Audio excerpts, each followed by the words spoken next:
لبیک لبیک لبیک اللہم لبیک۔ بسم اللہ الرحمن الرحیم، نحمدہ ونصلی علی رسولہ الکریم، اما بعد۔ ناظرین السلام علیکم۔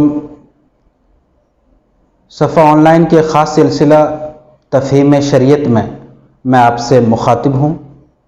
آج ہماری گفتگو کا موضوع ہے ذی الحجہ کے پہلے عشرے کی فضیلت اور اس میں انجام دیے جانے والے کچھ اہم کام۔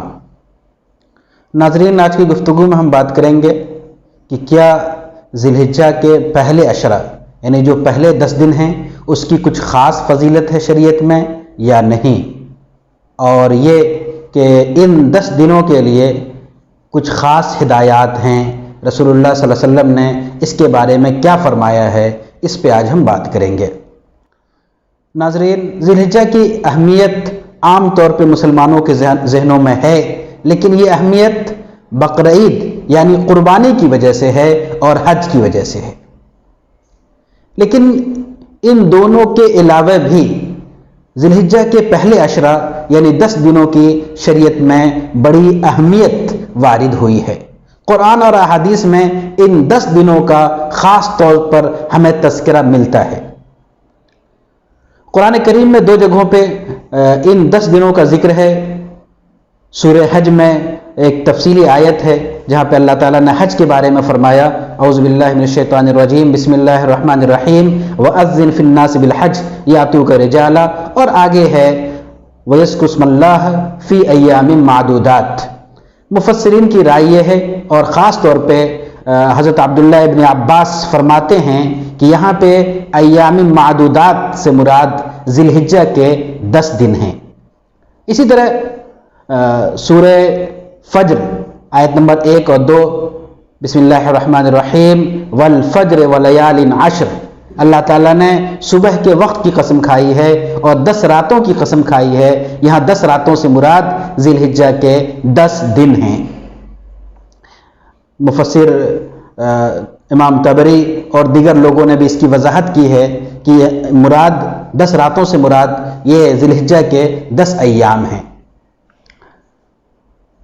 فتح الباری جو صحیح بخاری کی بہت مشہور شرح ہے، اس کے مصنف علامہ ابن حجر جو بہت بڑے محدث تھے، وہ فرماتے ہیں کہ شریعت میں ان 10 دنوں کی خاص اہمیت ہے، اور اس اہمیت کی وجہ یہ ہے کہ ان 10 دنوں میں جو بھی بڑی عبادتیں ہیں، اہم عبادتیں ہیں، وہ سب کے سب جمع ہو جاتی ہیں۔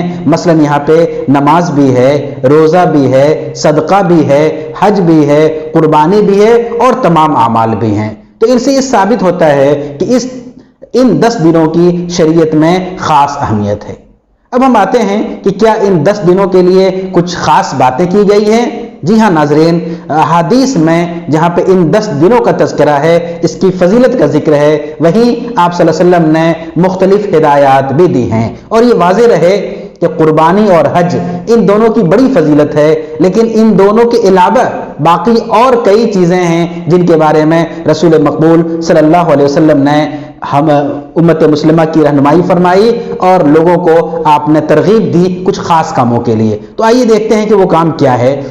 سب سے پہلی چیز جو ہمیں احادیث میں نظر آتی ہے وہ ہے کہ آپ صلی اللہ علیہ وسلم نے ان 10 دنوں میں اچھے اعمال، نیک اعمال، اعمال خیر، ان کو کرنے کی ترغیب دی ہے۔ سنن ابو داؤد کی روایت ہے، حدیث نمبر 2440، آپ صلی اللہ علیہ وسلم نے ارشاد فرمایا، ما من ایام العمل الصالح فی احب الی اللہ من هذه الايام یعنی ایام العشر۔ قالوا یا رسول اللہ ولا الجہاد فی سبیل اللہ؟ قال ولا الجہاد فی سبیل اللہ۔ اللہ کے رسول صلی اللہ علیہ وسلم نے ارشاد فرمایا کہ کوئی بھی نیک عمل اللہ تعالیٰ کے نزدیک ان 10 دنوں سے زیادہ پسندیدہ نہیں ہے، یعنی ان 10 دنوں میں نیک عمل سب سے زیادہ پسندیدہ ہے۔ صحابہ نے پوچھا اللہ کے رسول کیا جہاد کی بھی اہمیت نہیں ہے؟ آپ نے فرمایا ہاں، یہ اہمیت اور یہ فضیلت جہاد کو بھی حاصل نہیں ہے، الا یہ کہ کوئی شخص اپنی ذات اور اپنے مال کے ذریعے سے اللہ کے راستے میں نکل جائے جہاد کے لیے اور پھر واپس نہ آئے تو اس کی اہمیت زیادہ ہوگی۔ تو اس حدیث سے معلوم ہوتا ہے کہ عمل خیر، نیک اعمال، اچھے کام، ان کو کرنے کی ترغیب دی گئی ہے۔ دوسری ہدایت جو ہمیں احادیث میں ملتی ہے وہ ہے سنن ترمذی کی روایت ہے، حدیث نمبر 763۔ حضرت ابو ہریرہ رضی اللہ عنہ بیان کرتے ہیں، آپ صلی اللہ علیہ وسلم نے ارشاد فرمایا، ما من ایام احب الی اللہ ان یتعبد له فیها من اشر ذی الحج یعدل صیام کل یوم منها بصیام سنۃ وقیام کل لیلۃ بقیام لیلۃ القدر۔ آپ صلی اللہ علیہ وسلم نے ارشاد فرمایا کہ ذی الحجہ کے ان 10 دنوں میں اللہ تعالیٰ کو عبادت سب سے زیادہ محبوب ہے، یعنی اس میں عبادت کی ترغیب دی گئی ہے کہ ان 10 دنوں کو خاص طور پہ عبادت میں گزاریں، زیادہ سے زیادہ عبادت کریں۔ آگے اس عبادت کی فضیلت بھی بیان کی گئی، یعدل الصیام کل یوم منها بصیام سنۃ، ایک دن کا روزہ 1 سال کے روزے کے برابر ہے، وقیام کل لیلۃ بقیام لیلۃ القدر، اور ایک رات عبادت کرنا وہ لیلۃ القدر کی عبادت کے برابر ہے۔ ناظرین، یہ بہت ہی بڑی فضیلت ہے ان 10 دنوں کی، جس میں روزہ رکھنے کی فضیلت اور قیام یعنی عبادت کی فضیلت معلوم ہوتی ہے۔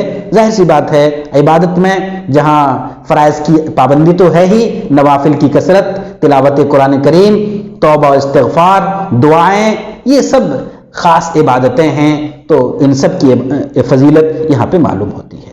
تیسری چیز جو ہمیں معلوم ہوتی ہے احادیث سے وہ ہے تکبیرات کی کثرت، ذکر کرنا، اللہ تعالیٰ کو یاد کرنا، تسبیحات پڑھنا، یہ ہمیشہ محبوب ہے، لیکن ان 10 دنوں میں تکبیرات کی خاص اہمیت آئی ہے۔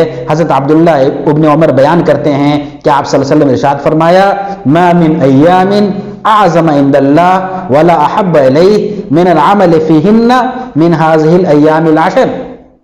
ان 10 دنوں کے لیے جو کام بتایا گیا ہے وہ ہے فَاكْثِرُوا فِيهِنَّ مِنَ التَّهْلِيلِ وَالتَّكْبِيرِ وَالتَّحْمِيدِ۔ آپ نے فرمایا کہ ان دنوں میں جو سب سے زیادہ محبوب عمل اللہ تعالیٰ کے نزدیک ہے وہ کیا ہے؟ فَاكْثِرُوا فِيهِنَّ مِنَ التَّكْبِيرِ وَالتَّهْلِيلِ وَالتَّحْمِيدِ، اللہ کی بڑائی بیان کرنا، کثرت سے، فَاكْثِرُوا، زیادہ سے زیادہ اللہ کی بڑائی بیان کرو، اللہ تعالیٰ کی حمد و ثنا کرو، اللہ کی تعریف کرو۔ یہ تکبیر، آپ جانتے ہیں کہ ایام تشریق خود موجود ہیں کہ چند دنوں میں نماز کے بعد تکبیر تشریق کہتے ہیں، وہ تو اپنی جگہ پہ ہے، لیکن ان 10 دنوں کے لیے بھی مسلسل ذکر میں زیادتی، ذکر میں کثرت، اللہ تعالیٰ کو یاد کرنے اور تکبیرات کو پڑھتے رہنے کی ترغیب دی گئی ہے۔ صحابہ کرام کا معمول ہمیں یہ ملتا ہے کہ وہ کثرت سے ان دنوں میں تکبیرات کہا کرتے تھے۔ خود امام بخاری نے کئی صحابہ سے، حضرت عبداللہ ابن عمر، حضرت ابو ہریرہ، ان دونوں کے حوالے سے نقل کیا ہے کہ یہ دونوں ان 10 دنوں میں بازاروں میں نکل جاتے اور زور زور سے تکبیر کہتے۔ ان دونوں کو دیکھ کر دیگر صحابہ کرام بھی تکبیر کہنے لگتے۔ تو یہ صحابہ کا معمول ہے ان 10 دنوں کا۔ یہ تیسری چیز ہے جو ہمیں احادیث سے ملتی ہے۔ اور چوتھی چیز جس کا ذکر ہمیں ملتا ہے وہ ہے 9 ذی الحجہ کا روزہ۔ ذی الحجہ کی 9 تاریخ بڑی خاص اہمیت رکھتی ہے، اس کو یوم عرفہ کہا جاتا ہے۔ حج کے ایام میں یوم عرفہ کی بڑی اہمیت ہے۔ اللہ کے رسول صلی اللہ علیہ وسلم نے اس دن خاص طور پہ روزہ رکھنے کی بڑی فضیلت بیان فرمائی ہے۔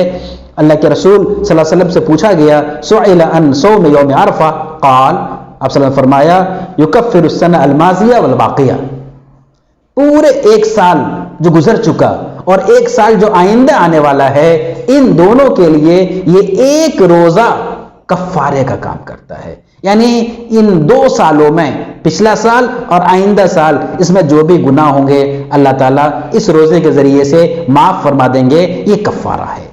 کتنی بڑی بات ہے جو اس حدیث میں بیان کی گئی۔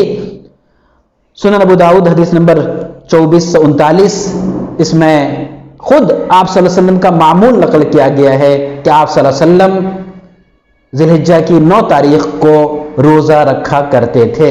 تو اس سے اندازہ ہوتا ہے اور ثابت ہوتا ہے کہ 9 ذی الحجہ کو روزہ رکھنا ہے اور اس روزے کی خاص فضیلت ہے۔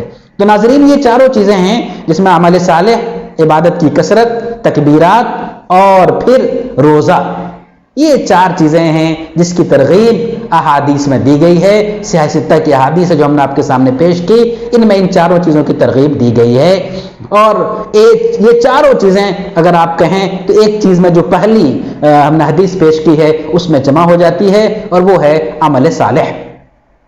عمل صالح کا دائرہ بہت وسیع ہے، بہت بڑا ہے۔ جو بھی نیک کام، ہر وہ کام جو اللہ تعالیٰ کی خوشنودی کے لیے کیا جائے، عمل کو انجام دیا جائے، وہ تمام چیزیں عمل صالح میں داخل ہے۔ تو ضرورت اس بات کی ہے کہ عام طور پہ ذی الحجہ کے ایام قربانی کی تیاری، عید کی تیاری، جانور کو خریدنے اور اس سے متعلق کاموں پہ صرف کیا جاتا ہے۔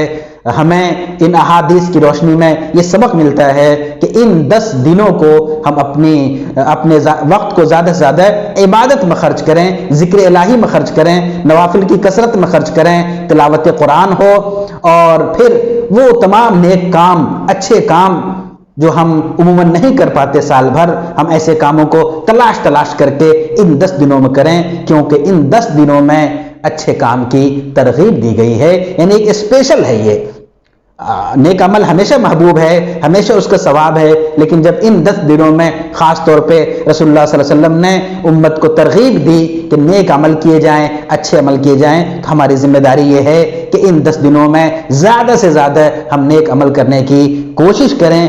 اللہ تعالی ہم سب کو ان اچھے کاموں اور خاص طور پہ احادیث میں جن 4 چیزوں کی ترغیب دی گئی ہے ان پر عمل کرنے کی توفیق عطا فرمائے۔ وآخر الدعوانا ان الحمدللہ رب العالمین۔